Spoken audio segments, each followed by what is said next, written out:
আসসালামু আলাইকুম। যারা ফেসবুক নিয়ে কাজ শুরু করে দিয়েছেন তাদের জন্য আজকের এই ভিডিওটি। আপনারা যারা কপিরাইট মিউজিকগুলো দিয়ে দিচ্ছেন তাদের প্রোফাইলে কপিরাইট প্রবলেম দেখা দিচ্ছে এবং কি মনিটাইজেশন যাদের আসছে তাদের মনিটাইজেশনও চলে যাইতেছে।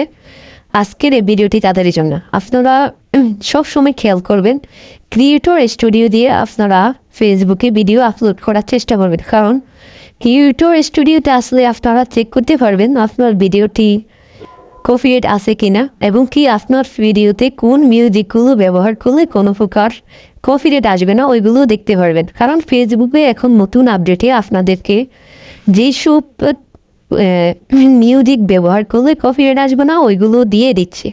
আর আমরা সবাই সবচেয়ে একটা জিনিস সবচেয়ে বেশি ভুল করে থাকি, সেটা হচ্ছে ফর ইউতে থাকে মিউজিকগুলো ব্যবহার করে ফেলি, কিন্তু আমরা জানি না ওইখানে এই যে সবচেয়ে বেশি আপনার কপিরাইট সমস্যা থাকে। আপনাদের জন্য এখন যে আলাদা করে যে আপডেটটা দিয়েছে সেটা হচ্ছে গিয়ে আপনারা কোনগুলো কপিরাইট মিউজিক ফ্রি ওইগুলো ব্যবহার করতে পারবেন খুব সরাসরিভাবে, কোনো প্রকার কপিরাইট আসবে না। অতএব এই মিউজিকগুলো ব্যবহার করলে আপনার কোনো প্রকার কপিরাইট আসবে না এবং কি মনিটাইজেশনে কোনো সমস্যা হবে না, আপনার টাকা ইনকাম হবে, আপনার পেজও সুরক্ষিত থাকবে। অতএব আপনারা যারা ফেসবুক নিয়ে কাজ করতেছেন তাদের উদ্দেশ্যে একটি কথাই বলতেছি, আপনাদের কম্পিউটার থাকলে কম্পিউটারে এসে আপনারা ক্রিয়েটর স্টুডিওতে গিয়ে আপনারা ভিডিওগুলো আপলোড করার চেষ্টা করবেন এবং কি যারা মোবাইল ইউজ করেন তারা ক্রোম ব্রাউজারে গিয়ে আপনারা ক্রিয়েটর স্টুডিও গিয়ে ভিডিওগুলো আপলোড করতে পারবেন।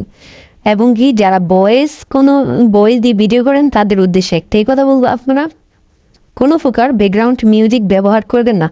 যদি আপনাদের কপিরাইটটি নিয়ে থাকে যে টাকা দিয়ে কিনে রাখছেন ওই মিউজিক, তাহলে আপনারা ওইটা ব্যবহার করতে পারবেন, তাহলে আপনাদের এখানে কোনো প্রকার কপিরাইট সমস্যা দেখা দিবে না এবং কি ওই ভিডিওতে কপিরাইটও আসবে না। অর্থাৎ ফেসবুকে যারা কাজ শুরু করতেছেন তারা এই জিনিসগুলো সবচেয়ে বেশি খেয়াল রাখবেন। আর আপনাদেরকে আরও একটি দেখাবো, কম্পিউটারে যারা ফেসবুক ব্যবহার করেন তাদের উদ্দেশ্যে ইনশাল্লাহ আমি কালকের ভিডিওতে দেখাবো। ওইখানে আপনি কম্পিউটারে ভিডিওগুলো আপলোড করলে খুব সহজভাবে দেখা যায় কোন কোন ভিডিওটি আপনার কপিরাইট আসছে এমনকি কোন কোন ভিডিওতে কপিরাইট আসে নাই, ওই ভিডিওগুলো খুব সহজভাবে দেখা যায়।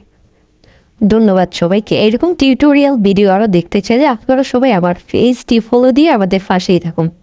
আসসালামু আলাইকুম।